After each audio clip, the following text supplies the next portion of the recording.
Hey everyone, welcome back to Reading with Tatiana. Today I'm going to do my book review on Bossypants by Tina Fey, which is, I would say, her autobiography, and I gave it a 4 out of 5. Before I go into my review, as always, I would appreciate it if you hit the subscribe button, if you gave this video a thumbs up, and you leave a comment below for any feedback, or if you have read this book, and let me know what you thought of it as well.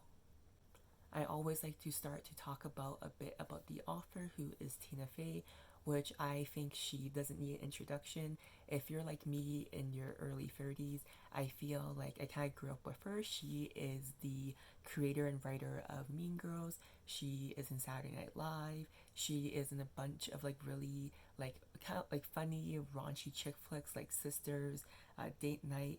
More recently, Wine Country. She's done voices in the animation movies Megamind and Soul. So these are all movies that I have watched, and I just always have loved her because she is a beautiful woman, but she always kind of plays like this like dorky, quirky woman. She also has produced and created 2 shows, which I actually haven't really watched either. One of them is 30 Rock, and the other one is Unbreakable Kimmy Schmidt. And I feel honestly, after reading this book about her life, I really want to watch 30 Rock, which is great because the show is now finished, and I love binging a show when it's complete, so I don't have to wait for each episode per week. A bit more about her is she was born in Pennsylvania, and then when she finished university, she moved to Chicago, where she worked at the YMCA, and then she eventually took performance classes at a place called Second City, where she did improv, and eventually that's how she got her foot into Saturday Night Live. She kind of talks about all of this in the book, so I'm not going to talk too much about it because I don't want to spoil it too much. And now I'll talk about the book and a bit about the setting. So the book, because it is an autobiography, is about Tina Fey and her life story. So as per your usual biography, she starts with her upbringing, her childhood, what she was like as a little girl, and she moved into college, and she kind of talks about, obviously because she's known best as being an actress, comedian, writer, and producer, she kind of frames her whole upbringing around to how it ultimately led her to who she is today.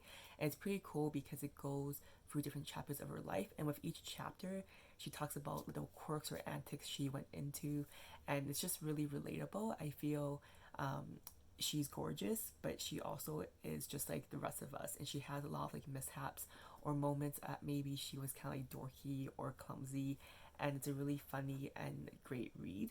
And I felt like if you choose to read this book and you're a fan of her like I am, I feel like if you're able to almost experience this book as a audiobook, because I'm sure she probably records it herself, and the way she writes, it almost comes off as like a friend who's you haven't caught up with in a long time, and you're kind of going through memories of your childhood, or she's sharing experiences she's had as a producer on 30 Rock. So I really enjoyed that aspect of the book.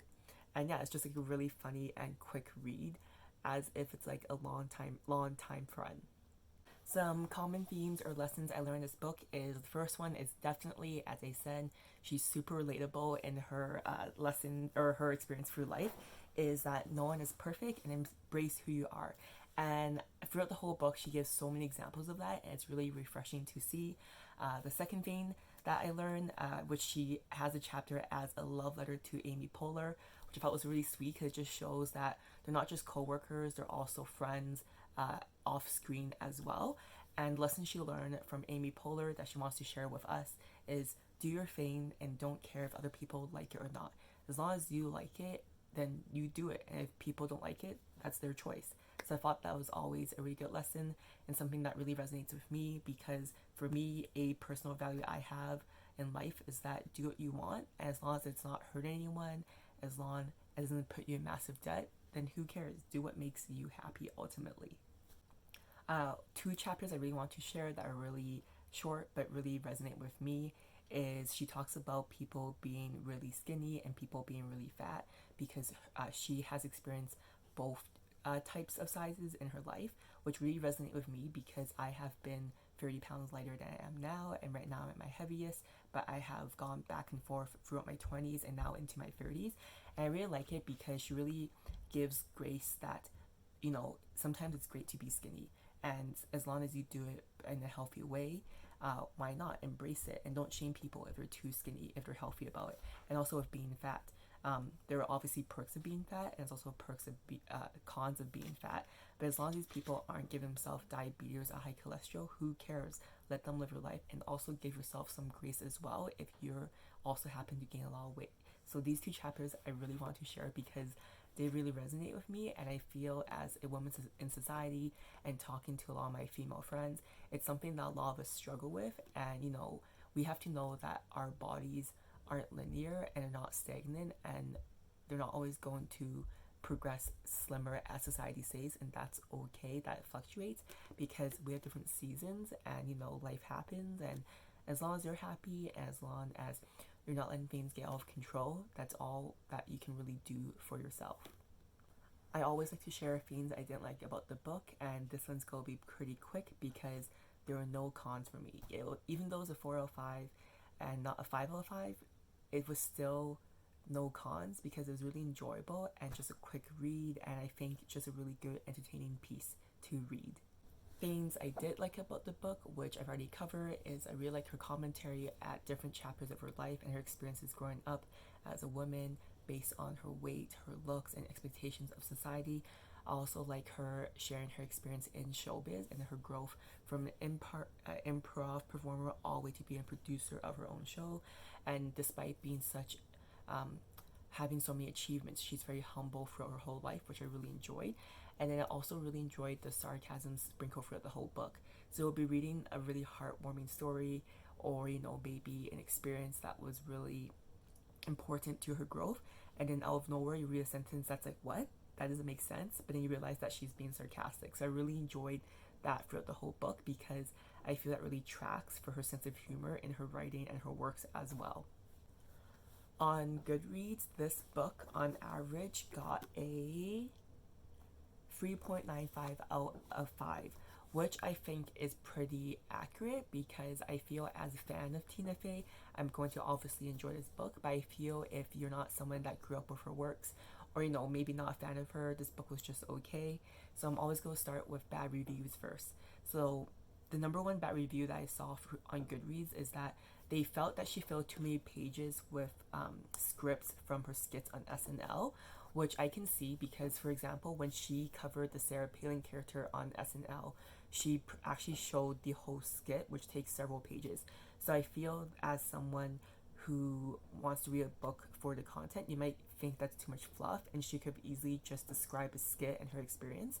But I feel that as an audiobook, that would have been like really fun to listen to. And I felt like, you know, not everyone has the context of that skit, so I think it was cool to see the skit.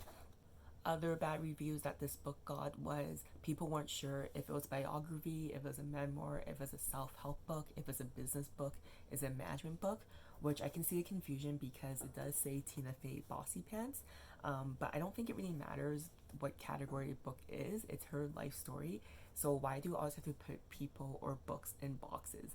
I think it's an enjoyable read regardless, and if you go in with an open mind and not thinking that this book has to serve a single purpose, it's really enjoyable. So I really don't agree with those bad reviews on this book. Good reviews on Goodreads I've read are things I've already said several times.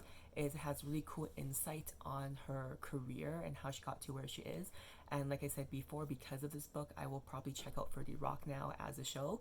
Other good review is they thought she was funny, she thought she was relatable, they laughed out loud when she read. There are a few times that I chuckled as well. And again, like, I feel there are so many fans of her, and so I don't see why this book would be bad, and I definitely agree with lots of the good reviews on Goodreads. Why I think you should read this book is if you're a fan of Tina Fey and her works, or if you have enjoyed any of her shows and not knowing that she was even in it, it'd be good to read to get behind the scenes of what came to be Tina Fey. Now I'm going to a part of my review where I like to share how this book, Bossypants by Tina Fey, how it made me feel. And I always like to share how it made me feel because if you ask me in a year or 5 years from now what the book was about, I probably won't remember all the details, but I'll always remember how a book made me feel after I read it. And this book, when I finished it, it made me feel better about myself and all my quirks. And the reason why is because if you read this book or if you listen to the audiobook version, Tina Fey is really unapologetic for who she is. Her sense of humor is a bit crude, and she's also a bombshell while doing all of it. So I thought it was interesting, and also very reassuring for me as well to read the book. So this book made me feel better, and I hope if you read it that it will make you feel better about yourself as well. That's my review for Bossypants by Tina Fey. If you read the book as well, let me know what you think in the comments down below. And if you want to join me for my next book, the next book I'm reading is Still Alice by Lisa Genova, which is the story of Alice, who was in her early 50s and a professor of neurology, I believe, at Harvard, and she starts having memory lapses, and we find that she is experiencing early Alzheimer's. It's also a movie as well, and it's based on a true story. So far I've started it, and it's been pretty heartbreaking to read. So if you want to join, I'll see you in the next book review. Bye.